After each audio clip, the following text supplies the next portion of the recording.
ಎಲ್ಲ ಆತ್ಮೀಯರಿಗೆ ನಮಸ್ಕಾರಗಳು. ಇವತ್ತು ಮತ್ತೊಂದು ಹೊಸ ವಿಚಾರದ ಕುರಿತು ತಮ್ಮೆಲ್ಲರ ಜೊತೆ ವಿಷಯವನ್ನು ಹಂಚ್ಕೊಳ್ಬೇಕು ಅಂತ ಈ ಕ್ಲಿಪ್ಪನ್ನು ಮಾಡಿದ್ದೀನಿ ಬಂಧುಗಳೇ. ಅದಕ್ಕಿಂತ ಮೊದಲು ಎಲ್ಲರೂ ಚೆನ್ನಾಗಿದ್ದೀರಿ ಅನ್ಕೊತೀನಿ. ಇನ್ನೇನು ಶ್ರಾವಣ ಮಾಸ ಪ್ರಾರಂಭ ಆಗ್ತಾ ಇದೆ. ಹಲವಾರು ಹಬ್ಬ ಹರಿದಿನಗಳು ಬರ್ತಾ ಇರ್ತವೆ. ನಮ್ಮ ಪೂರ್ವಜರು ಆಚರಿಸ್ಕೊಂಡು ಬಂದಂಥ ಎಲ್ಲ ಹಬ್ಬಗಳನ್ನು ನಾವು ಸನಾತನಿಗಳಾದ ನಾವು ಎಲ್ಲರೂ ಯಾವುದನ್ನು ಬಿಡದೆ ನಾವು ಕೂಡ ಆಚರಣೆ ಮಾಡಿ ಆ ಹಬ್ಬದ ಬಗ್ಗೆ ನಾವು ಆಚರಣೆ ಮಾಡುವುದಕ್ಕಿಂತ ನಮ್ಮ ಮಕ್ಕಳಿಗೆ ಆ ಹಬ್ಬಗಳ ವಿಶೇಷತೆಯ ಬಗ್ಗೆ ನಾವು ವಿವರಿಸಿದಾಗ ಮಕ್ಕಳಿಗೂ ಕೂಡ ಗುರುತಾಗ್ತದೆ.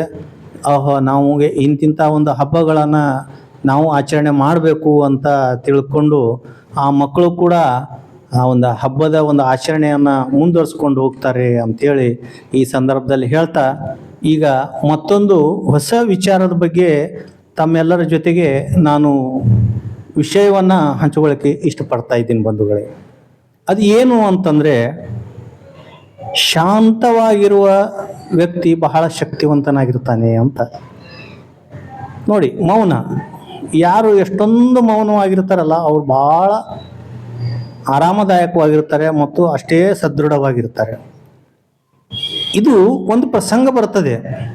ಮಹಾಭಾರತದ ಒಂದು ಸಮಯದಲ್ಲಿ ಕೃಷ್ಣ ಅರ್ಜುನನಿಗೆ ಹೇಳ್ತಾನಂತೆ, ಯಾವಾಗಲೂ ನೀನು ಶಾಂತವಾಗಿರು, ಮನಸ್ಸನ್ನು ಹತೋಟಿಯಲ್ಲಿಟ್ಟುಕೋ, ಯಾರಿಗೂ ಯಾವುದನ್ನು ಮುನಿಸಬೇಡ, ನಿನ್ನ ಮನಸ್ಸು ಯಾವಾಗಲೂ ಶಾಂತವಾಗಿರಲಿ, ಆವಾಗ ಮಾತ್ರ ನೀನು ಎಲ್ಲವನ್ನು ಗೆದೆಯಲು ಶಕ್ಯವಿದೆ ಅಂತ ಹೇಳ್ತಾನಂತೆ ಕೃಷ್ಣ ಅರ್ಜುನನಿಗೆ.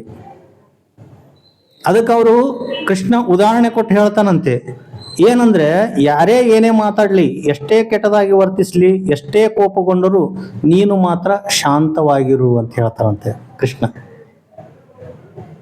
ಅಂದರೆ ಯಾರು ಬೇಕಾದವ್ರು ಮಾತಾಡ್ತಿರ್ತಾರೆ, ಏನು ಬೇಕಾದ್ದು ಮಾತಾಡ್ತಿರ್ತಾರೆ. ಅಯ್ಯೋ ಅವನು ಹಾಗೆ, ಇವನು ಹಿಂಗೆ, ಅವ್ರದ್ದು ಹಂಗೆ ಮಾಡಿದ, ಇವ್ರದ್ದು ಹಿಂಗೆ ಮಾಡಿದ, ಅವನು ವೈಯಕ್ತಿಕವಾಗಿ ಇಷ್ಟಕ್ಕೆ ಅಷ್ಟಿದ್ದಾನೆ, ಇಷ್ಟು ದುಷ್ಟ ಇದ್ದಾನೆ, ನಿಮಗೆ ಕೇಳುವಂತೆಯೇ ಅವರು ಮಾತಾಡ್ತಾ ಇರ್ತಾರೆ. ಎಷ್ಟೇ ಅವರು ನಮ್ಮನ್ನು ನೋಡಿ ಕೆಟ್ಟದಾಗಿ ವರ್ತನೆ ಮಾಡ್ತಾ ಇರಲಿ. ಕೆಲವರಿಗೆ ಅದೊಂದು ಅಭ್ಯಾಸ ಆಗಿರ್ತದೆ. ಯಾರೇ ಕಂಡ್ರೂ ಅವ್ರ ಬಗ್ಗೆ ಒಂದು ಅಪಹಾಸ್ಯ ಮಾಡೋದು, ಯಾರೇ ಕಂಡ್ರೂ ಅವ್ರ ಬಗ್ಗೆ ಚಾಡಿ ಹೇಳೋದು, ಯಾರೇ ಕಂಡ್ರೂ ಅವ್ರ ಬಗ್ಗೆ ಏನೋ ಒಂದು ಬಿರುನುಡಿಗಳನ್ನು ನುಡಿಯೋದು, ಅವ್ರಿಗೆ ಕೇಳುವಂತೆಯೇ ಮಾತಾಡೋದು, ಅವ್ರ ಮನಸ್ಸು ನೋಯುವಂತೆಯೇ ಮಾಡುವುದು. ಅವ್ರು ಹಾಗೆ ಮಾಡಿದಾಗೂ ಸಹಿತ ನೀನು ಶಾಂತವಾಗಿರು ಅಂತ ಹೇಳ್ತಾರಂತೆ. ಯಾರೇ ಎಷ್ಟು ಕೆಟ್ಟದಾಗಿ ವರ್ತಿಸಲಿ, ಅವಾಗೂ ಕೂಡ ಅವರು ನಿನ್ನ ಮೇಲೆ ಎಷ್ಟೊಂದು ಕೋಪಗಳನ್ನು ತೋರಿಸಿದ್ರು ಸಹಿತ ನೀನು ಶಾಂತವಾಗಿರು ಅಂತ ಹೇಳ್ತಾರಂತೆ.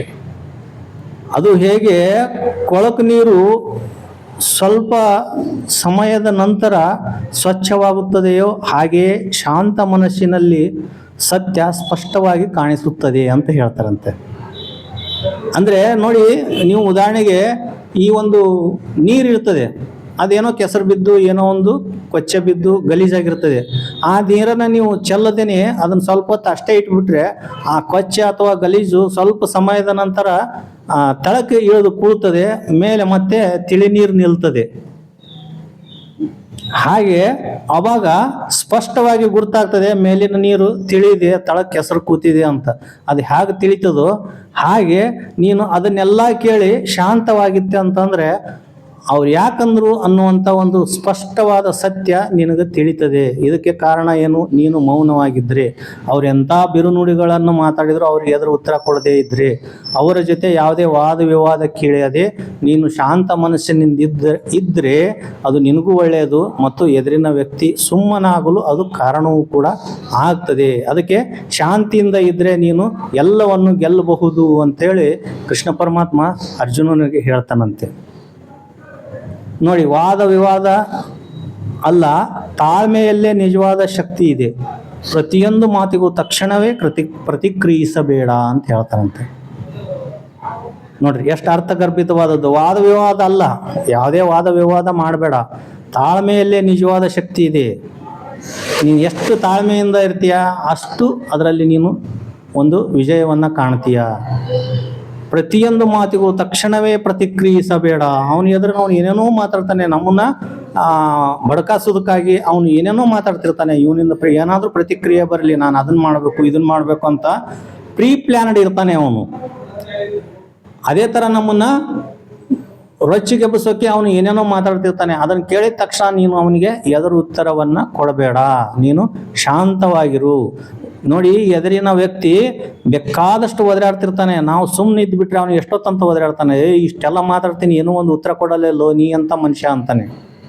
ಅದಕ್ಕೂ ನೀವು ಸುಮ್ಮನೆ ಇದ್ಬಿಟ್ರೆ ಎಷ್ಟು ಹೋದ್ರೆ ಏನು ಉಪಯೋಗ, ನಡಿ ಹೋಗೋಣ ಅಂತ ತಾನೇ ಅವನು ಸುಮ್ಮನಾಗಿ ಹೋಗ್ತಾನೆ. ಇದು ಶಾಂತವಾಗಿರೋದಕ್ಕೆ ಇರುವಂಥ ಒಂದು ಅಸ್ತ್ರ. ಹಾಗೆ ಕೃಷ್ಣ ಪರಮಾತ್ಮ ಮತ್ತೆ ಮುಂದುವರೆದು ಹೇಳ್ತಾರಂತೆ, ಎಲ್ಲ ಪ್ರಶ್ನೆಗಳಿಗೂ ಉತ್ತರ ಪದಗಳಿಂದಲೇ ಸಿಗುವುದಿಲ್ಲ. ಎಲ್ಲ ಪ್ರಶ್ನೆಗಳಿಗೂ ಉತ್ತರ ಪದಗಳಿಂದಲೇ ಸಿಗುವುದಿಲ್ಲ, ಕೆಲವು ಉತ್ತರಗಳು ಮೌನದಲ್ಲೇ ಸಿಗುತ್ತವೆ ಅಂತ ಹೇಳ್ತಾರೆ. ನೋಡಿ, ಎಷ್ಟೊಂದು ವಿಚಿತ್ರವಾದ ಅರ್ಥಗರ್ಭಿತವಾದ ಮಾತು. ಮಾತಿಗೆ ಎದುರು ಮಾತು ಕೊಟ್ರೇನೆ ಉತ್ತರ ಅಲ್ಲ.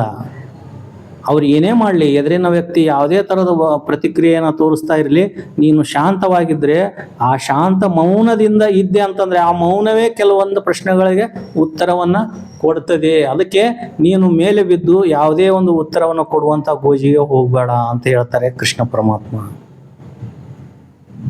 ನೋಡ್ರಿ, ಶಾಂತವಾಗಿರೋದ್ರಲ್ಲಿ ಎಷ್ಟೊಂದಿದೆ. ಎಷ್ಟೋ ಜನ ಇರ್ತಾರೆ ಸುಮ್ಮನೆ ಕೆಣಕ್ತಿರ್ತಾರೆ.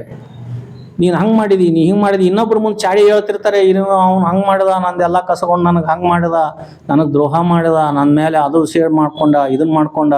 ಎಷ್ಟೋ ಜನ ಸುಮ್ಮನೆ ಎಂತೆಂಥದೋ ಅಪವಾದಗಳನ್ನು ಕೊಡ್ತಿರ್ತಾರೆ. ಅದು ನಮ್ಮನ್ನು ರೊಚ್ಚಿಗೆಬ್ಬಿಸೋದಕ್ಕಾಗಿ ಆ ಥರ ಮಾಡ್ತಿರ್ತಾರೆ. ಅವರಿಗೆ ನೀವು ಸುಮ್ಮನೆ ಇದ್ದು ಬಿಟ್ರೆ ಅವ್ರು ಏನು ಹೇಳಿದ್ರು ಸಹಿತ ನೋಡುವ ಜನರಿಗೆ ಗೊತ್ತಿರ್ತದೆ ಯಾರು ಹೆಂಗೆ ಅಂತೇಳಿ.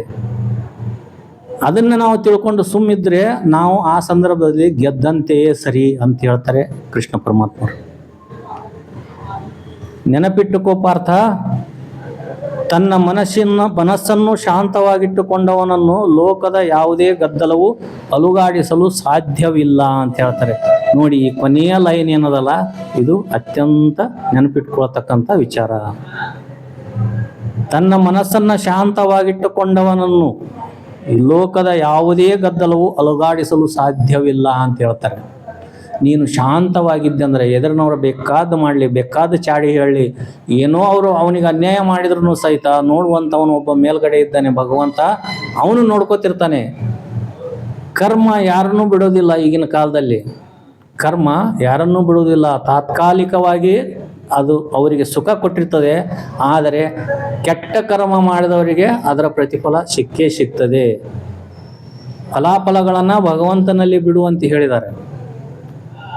ನೀನು ಮಾಡಬೇಕಾದ ಕರ್ಮವನ್ನಷ್ಟೇ ನೀನು ಮಾಡು, ಅದಕ್ಕೆ ತಕ್ಕಂಥ ಫಲಾಫಲ ಕೊಡೋದು ಭಗವಂತನಿಗೆ ಬಿಟ್ಟು ಬಿಡು ಅಂತ ಹೇಳಿದ್ದಾರೆ.